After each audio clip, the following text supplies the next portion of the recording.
Lucky me, we got Big Head Taco, Kayo today. Hey guys, we have a special guest today. We got Kayo from Big Head Taco, and I have not seen my long lost brother for over 5 years. So here we are, lucky enough to have him. So Take, where you been? Come on, man. Well, everyone knows Hong Kong is my favorite global city to travel for photography. I love this culture. My wife is ethnically Hong Kong Chinese, as is yours, John. So to us, this is our second city. Is that fair to say? Fair to say, of course. Our second city. Yes. But the pandemic forced me to go to Europe. And so the last 5-6 years, my brand has shifted to Europe.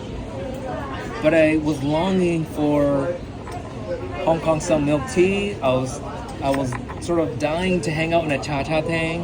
And so I decided it's time to come back. So I'm here. And I'm glad that you're here as well. Yeah, I mean, the timing is perfect, I mean, it's like long lost brother I haven't seen for years. And since then, your channel has taken off and it's taken you to intensive to Europe. And we're all curious to know, your relationship with YouTube and how it's been going and the camera brands you're reviewing, talking about. So business must be good. Well, we talked about this off camera that this is really, I'm a photographer first. I'm a writer next. And then I'm an educator after that. And so YouTube and Instagram, I don't want to call it a hobby either. It's not really a hobby, but it's not really full-time. If YouTube and Instagram disappeared, it wouldn't bother me because I'm not depending on income from those platforms. So I'm deeply passionate about sharing stories. I'm passionate about photography and gear. The stuff that I want to read, not stuff that's being sent to me and I have to hawk. So the brands that I work with direct. I have a basic rule of if I'm not dealing directly with the manufacturer, I won't review the gear because I want to give them feedback directly. So I can go and grab, a Pentax camera, but if they're not listening to me, if I'm just hoping that they're watching the video that they would get my feedback, maybe it's egotistic on my part, but I think they don't deserve my opinion. In the sense of why am I talking into the air without the manufacturer going, oh yeah, that's a good point. So I feel that, like yourself, we've been in the industry long enough that our opinions should be valuable. And I'm not gonna throw pearls before swine in a sense of, I want people to appreciate what I have to say. And if the manufacturers don't want to send it to me directly, then they don't deserve my attention to review their gear and give them honest, not brutal feedback, but honest feedback of where I think, hey, this should be changed, you should probably do this, why did you do that? And then they could tell me their thinking, say, hey, well, we did this because of this, because this is coming out next. Oh, okay, that makes sense, thank you. That kind of thing. So when I work with Leica and Fujifilm, I work with them directly, and I appreciate that they are willing to take feedback from me, and I appreciate, sometimes I get a chance, they'll send me things of like, we have a new camera coming, we can't tell you what it is, but what do you think about these things? And I get to give input, and I like that I have input on coming cameras and stuff like that. Like for example, I have issues with Leica, the company sometimes. Like I'll buy a SL2, and then when I take it for a photo shoot, for assignment or something in a cold climate like Mongolia, it doesn't work. And then the battery, if it's only half filled, it just won't fire at all, the continuous. And then I report it to Leica Malaysia or Leica Singapore, and no response. They probably don't pass it on to Germany. You gotta find a friend in Leica Global. Let me know. I can't be the only one with this issue. Must be others. And then I get this bad taste in my mouth after spending, let's say, I've spent almost $500,000 on Leica gear. And I get this feeling that maybe they don't care anymore. Yeah, I mean, I think that's always a problem when a small brand like Leica grows maybe a little bit faster than they can grow their kind of customer service end. Because, a lot of people, I had a friend who had an M11D firmware issue. And there's no screen on the M11D, right? So everything's kind of through the app. And if that app interface doesn't work, and I love the idea of an M11D. I love the fact that it's like they're trying these weird things that nobody else is doing. But when something goes wrong, it had to go to New Jersey could fix it, but he didn't have his camera for 2 months. Now, would Sony have done better? Maybe because they're just much bigger and they have more service centers, and Canada doesn't have one. And so I think now Leica's kind of become like the it brand for maybe top influencers. It's like saying like a Rolex watch or a Porsche sports car. So, but people forget how small Leica is. Sony has over 100,000 employees. Canon has over 100,000 employees. Panasonic has over 100,000 employees. Leica has like 2,800. I bet you Canon has more managers and Leica has global employees. So the Leica team, they call themselves the smallest big camera brand. If you're comparing Leica to Panasonic or Sony, do you think Canon, they're becoming more of a luxury brand than a photographer's brand? I think without them trying to be, I think inevitably they have to. Meaning, for instance, McLaren, the sports car company, if they try to compete with Ford, they're screwed. See, if McLaren and Ford had the same plans to build the exact same car, McLaren will still be 4 times more expensive. Even just the logistics and distribution channel will make a McLaren 4 times more expensive. So why would McLaren try to make a car exactly the same as a Ford? They just know, look, if we're going to be 4 times more expensive no matter what we build, the car should be 4 times better.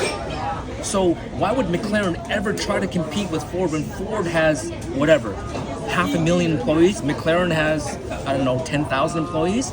They just can't compete. Leica, they saw all their peers disappear in the 1970s and 80s. It's like the quartz crisis for watches, when all the Swiss, German, French, British watch brands went out of business because the Japanese quartz watch business just took over the world. The same thing happened in the camera industry. All the European brands disappeared, except for basically in terms of major camera manufacturers. Leica's the only one to survive. How did they survive? By competing directly head-to-head with Japanese? No, because they realized they're going to make everything almost at our level, but at half the price. How do we compete with that? They had to go upscale. They had to lean in on legacy, which is the M system. They had to lean in on quality. So purposely making things slower, even though they knew it was backwards, because they were easier. Like, for instance, aspherical elements. Japanese started doing molded aspherics. They're kind of mixture of glass and plastic, and each piece is perfectly the right shape within tolerance. Leica's hand polishing it, there's a 30% rejection rate because there's human error. So going ahead, our molded aspherics will cost 5 to 10 times more than any Japanese, but they can tell you, we've hand polished. These are made by humans. But guess what? They're going to be 5 times more expensive. Because if they try to compete with the Japanese, it's still going to be triple the price no matter what. They just can't compete on price. So they have to compete on something else, which is kind of like the X factor, an unknown value, and that value is made in Germany, or at least Portugal, final assembly and inspection in Germany. And there's a kind of a mystique around it, like a McLaren. And then you have to build the mystique because you have to convince people you're going to have to pay 2 or 3 times more. Why? You have to give them a story. And that story is, and it's a true story, which is German engineering. They spend more time in design. They think about the smallest things. Like if you shoot with a Leica, you realize, the font in the camera matches the font on your lens, matches the font on the script in the store. So you look at the Leica SL3 in the Leica store, and then you look at the font in the camera, and then you look at the font, all the fonts line up. Who thinks of that? And that takes time. They have people that work on just fonts. They have a team just working on icons in the camera. All those things cost money. What do you think of the lenses that are coming out of China now? Fantastic. That are just Fantastic. apparently they put a little dent in Leica sales. Well, Light Lens Lab is a good example because they're picking lenses that are so rare that even Leica collectors can't get them. For instance, the Elcan 50, the four element. What is it, 50 grand? So when they sell theirs for $1,500, they're not even competing with Leica. Now, if there's an $8,000 Leica lens and they're selling for $1,500, now maybe that'll affect Leica. Like their NOC is the 1966, so I think it's based on the early f1.2.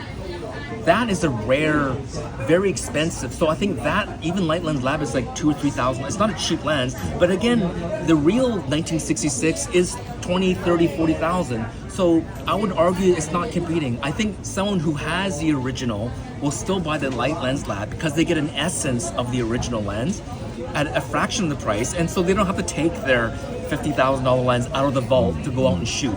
And they can kind of, like there's cars that people make replica cars, like the AC Cobra, there's replicas.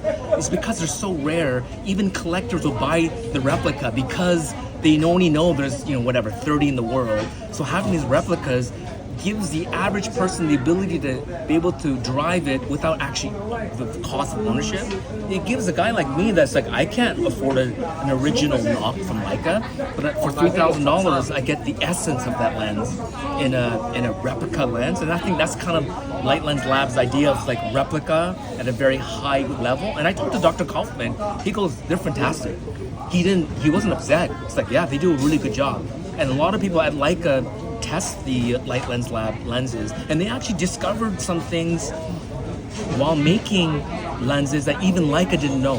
One of it was the hand polish. There was a rumor that Walter Mandler in Canada, one of the Leica engineers, that he personally hand polished I forgot which lens it was, and when Light Lens Lab mimicked it, they said there's no way that one human could have done it at that volume because of the rejection rate was so high. I think it was like 30-40%, that they're saying that if Leica produced 10 a day, there's no way the one human with a 40% rejection rate, that he would have to have hand polished 30 lenses a day for 5 years to have outputted that much. So clearly there was 4 or 5 people that were hand polishing, including Walter Mandler, who may have hand polished some. And so Light Lens Lab, when they reported that, they said even Leica didn't realize it because it was a rumor that Walter Mandler had done it, but no one from the 1950s, 60s was around to be able to tell the story of was he hand polishing everyone or not. So I think what they're doing is a great job, and they're giving us lenses like the 50 Elcan 4-element that's like, yeah, I can't afford it. Even if my friend has one, I'd be too scared to borrow it. So the fact that they're making replicas, awesome. So what's the future for Take here in the next few months? What are we going to see? I want to come back, do more photo walks, do more workshops if people are interested, do maybe guided tours of Hong Kong, how to do either night photography, sheet photography, film photography, and I will do what you are doing, meaning I'm participating. I'm not sitting here as like sensei and like student. I'm in the trenches with you, learning new things, experimenting, pushing my skill level to get shots that I imagine in my mind, but I still haven't been able to master it, to keep on pushing my skill level. And with students, the same thing. No matter at what level, we can all grow to become better. I would love to bring some of my Malaysian photographers to join. That'd be awesome.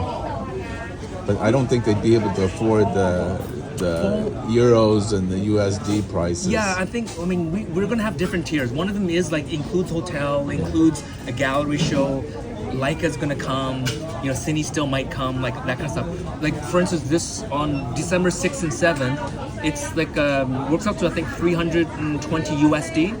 We're gonna go out with 2 rolls of film. We're gonna have an in-class instruction with myself and Michelle.